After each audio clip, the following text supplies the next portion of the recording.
Pues buenos días. Nos hemos desplazado hoy a la Casa de Espiritual de las Madres Rafols para hablar con Monseñor Santiago Agrelo, que se encuentra impartiendo los ejercicios espirituales para sacerdotes en nuestra diócesis. Buenas, ¿cómo se encuentra? Buenos días, bien. ¿Bien? Sí, muy bien. No sé si usted había estado aquí en Teruel alguna vez o lo conocía o algo. No estuve en Teruel. Tengo medio entendido que mi padre sí había estado en el frente de Teruel durante la guerra, pero yo nunca estuve aquí. Usted ha estado 12 años como arzobispo en Tánger y ayer tuvo una conferencia que impartió para toda la diócesis sobre la migración, el problema de la migración. Su estancia allí 12 años en Tánger, siendo migrante en un país que no es el suyo y en un país que es eminentemente migrante hacia Europa, ¿le ha cambiado la visión que tenía usted antes de ser arzobispo allí? A ver, la vida no cambia, la vida no cambia. Adquieres otros conocimientos, otra experiencia. No es lo mismo vivir en un ambiente, en el ambiente en el que has nacido y en una sociedad que con todas las reservas es una sociedad todavía cristiana, a ir a vivir en un país musulmán no es la misma cosa. Pero al mismo tiempo tampoco cambia nada, es decir, vas a otro país, te encuentras viviendo tú como cristiano en medio de un mundo que es fundamentalmente musulmán y tal vez la sorpresa es que te encuentras con ninguna sorpresa, es decir, tu vida es normal allí y como lo era aquí. Tal vez con la ventaja de que allí te sientes más identificado como cristiano. Al ser pocos, te sientes a ti mismo más identificado. Pero la vida no cambia en ese sentido. Otra cosa es el contacto con el mundo de la emigración, que ese sí cambia muchas cosas en la propia vida. Te hace tomar conciencia de cosas que antes no pensabas. Puede que no se nos ayude a pensar aquí en la sociedad en la que vivimos, en España, yo en Galicia, vosotros aquí en Aragón, pues el mundo de la emigración lo vemos más que nada a través de los medios, a través de la información. Y esa visión está muy mediatizada, demasiado mediatizada. Es una visión, entiendo yo, después de estar en Marruecos, es una visión interesada, es decir, que responde a los intereses de esta sociedad y no a la realidad del mundo de la emigración. Y en ese sentido sí, muchas cosas cambiaron en mi vida. ¿Por qué? Pues porque a los emigrantes los tenía en casa, los tenía a mi lado, los ves. No es lo mismo que te hablen de problemas que puede tener una persona a que tengas delante de ti a esa persona y veas los problemas que realmente tiene. El mundo de la emigración, si a esta sociedad nuestra, que parece endurecida con relación a los emigrantes, si ese mundo se le acercase a través de los medios, fuese posible traerlo a la puerta de nuestra casa, meterlo dentro de nuestras casas, el problema de la inmigración clandestina se resolvía en una semana, porque la sociedad no toleraría que se trate a personas de la manera que estamos tratando a los emigrantes. Has visto que entrar, te mostré ahí en la pantalla del ordenador, es de hoy, noticia de varios muertos en la ruta canaria. Pero esas son las cosas de todos los días. Si la sociedad lo viese, lo interiorizase, no lo permitiría. No permitimos que se maltrate a los animales, imagínate si permitiríamos que se maltrate a seres humanos de esta manera. No lo toleraríamos. Sí, ha hablado de que los medios un poco pues tienen sus intereses. Sí que es verdad porque van cambiando el foco, ¿no? O sea, ahora tenemos lo de Turquía, que es toda una tragedia, la guerra, pero parece que vamos como, ahora nos centramos en una cosa y ya nos olvidamos los demás, porque yo esas noticias que usted me ha enseñado, pues hoy no las había visto, o sea, me he enterado ahora. Entonces, ¿no cree que eso también que a los que estamos aquí, por así decirlo, llega un momento que ves las noticias, ves las que te van diciendo tantos muertos en el Mediterráneo, tantos muertos en la guerra. ¿No llega un momento que solamente son cifras que estamos un poco insensibilizados, que a veces dices, bueno, pues es como un run run que oyes ahí, que está pasando eso, tienes nociones de qué pasa, pero tampoco ves el rostro humano, ves en realidad lo que está pasando? A ver, lo que es noticia en función de intereses particulares. Claro, no se pueden ocultar 11.000 muertos, que parece que es lo que ya hay contabilizado en este terremoto. Es una barbaridad.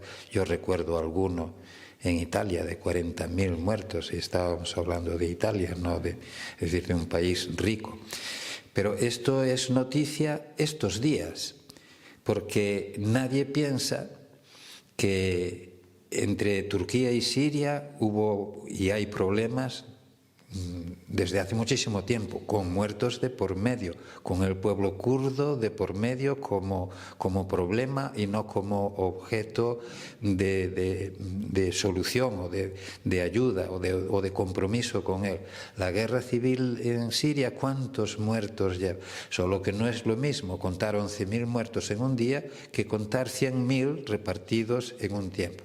Solo que de esos 100.000, contrariamente a lo que pasa con los 11.000 de hoy, de esos 100.000 somos responsables nosotros, porque la guerra de Siria es una guerra de intereses entre bloques de poder, entre Rusia, Francia, Inglaterra, Estados Unidos, Israel, es decir, una guerra de intereses que a la que nadie quiere poner fin. ¿Por qué? Porque no, son nuestros intereses y entonces la vida humana desaparece.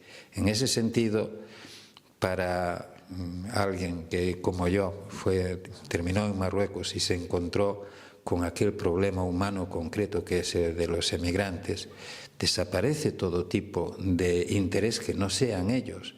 Y entonces ellos empiezan a ser el centro de tu preocupación. Entonces ya no es si hoy hay un muerto y mañana no lo hay, sino que es un interés continuado. Tú sabes que con esas personas tienes que estar siempre, como tendríamos que estar siempre con Siria, como tendríamos que estar siempre con Ucrania, como tendríamos que estar siempre con la República Democrática del Congo o con el Sudán del Sur. Es decir, hay una serie de países que parecen condenados a morir de hambre y de violencia, y que esa situación depende de nosotros en gran manera, porque en el Congo se trata de intereses, de nuevo, comerciales, de productos que solo se encuentran allí y de los que todos queremos disponer a nuestro antojo. Entonces es la relativización del valor de la vida humana. Y esa relativización del valor de la vida la tenemos interiorizada, metida en nuestras sociedades, en nuestra cultura. Unas vidas valen y otras no valen. Vale la vida del que produce, la del que no produce no vale.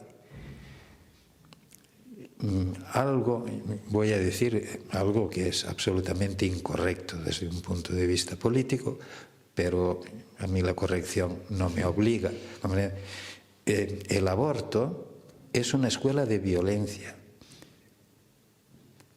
Pienso que jamás en la sociedad pondrán en relación la libertad para abortar con la libertad para matar mujeres. Pienso que nadie lo pondrá en relación, y la tiene.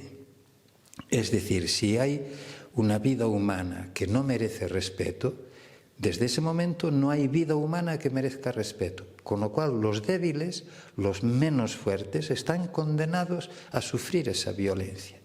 Y esa educación la transmitimos con toda naturalidad. Lo mismo que la violencia que se está ejerciendo. Fíjate, mueren continuamente no solo los hombres, sino mujeres y niños en el camino de la emigración. Y esa es una violencia que justificamos. El Estado la justifica. El Estado la promueve, el Estado paga para que se ejerza esa violencia contra mujeres y niños y contra hombres. Eso es una escuela en la que luego los violadores aprenden, los maltratadores aprenden, es decir, todo mundo aprende, Y eso nadie lo va a decir cuando aparece una víctima entre nosotros. Nos escandalizamos, pero no remediamos. No decimos, la persona es inviolable, la persona es sagrada, la persona es sagrada. Luego también quería hablar que usted decía ayer que la suerte de la Iglesia está ligada a los pobres y a los alejados. ¿Piensa que como Iglesia, nosotros los católicos y como Iglesia, estamos llevando en ese camino o aún queda mucho o nos estamos un poco yendo por otros lados? Eso supone una capacidad de análisis que yo no tengo. Ahí uno solo puede hablar por impresiones y por impresiones que están interiorizadas en la sociedad. Entonces, más que responder por lo que yo pueda pensar o sentir, te responderé desde lo que parece un sentimiento interiorizado en el conjunto de la sociedad. Y la sociedad, por una parte, tiene interiorizado que la Iglesia ayuda a los pobres, pero no tiene interiorizado que la Iglesia sea para los pobres, como lo fue Jesús.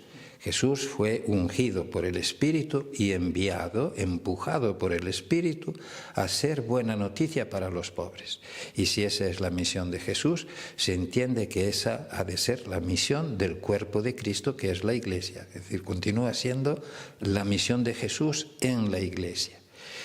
Si uno araña un poquito, raspa un poquito más en la conciencia colectiva para ver el sentimiento que tienen con relación a la Iglesia, junto a esa certeza de que la Iglesia ayuda, está interiorizado todavía más de que la Iglesia es un instrumento de poder en la sociedad, más que de servicio, ¿verdad? Y eso para nosotros tendría que resultar como una llamada de atención, una luz de alarma que se enciende delante de nosotros, ¿verdad? En el tablero de la Iglesia se enciende la luz y dice, mira que te están señalando como que vas por ahí en plan del que tiene poder. Y ese tener poder es en muchos aspectos de la vida. Uno que creo yo que nos ha de preocupar es que hablamos más de la verdad que del amor. Me parece a mí, como sentido de Iglesia. Estamos más preocupados por la verdad, por la ortodoxia si quieres, que no por los pobres. Es decir, y creo que se han de invertir las prioridades, primero los pobres, y solo en función de los pobres viene luego la verdad a la hora de formularla, que es siempre cosa muy relativa, lo cual no es relativizar la verdad. Digo que es muy relativa porque la verdad jamás la tenemos, siempre la hemos de buscar. Y la verdad pasa fundamentalmente por nuestra relación con el otro, en lo que Jesús fue maestro para nosotros, de cómo ha de ser nuestra relación con los demás. Estamos en el mundo para servir, estamos en el mundo para amar a los demás, estamos en el mundo para ser evangelio para los pobres, una buena noticia para los demás, que quien se encuentre con un cristiano se encuentre con una buena noticia. Pues nada, muchas gracias, don Santiago, y esperemos que creo que no tendrá tiempo, pero sí un poco pues pueda visitar nuestra ciudad y conocernos más a los turolenses. Ayer para llegar a la sala de donde tuvimos la conferencia, sí, me llevaron, allí paramos, hicimos una parada técnica. Sí. Pues muchas gracias. A ti, muchas gracias.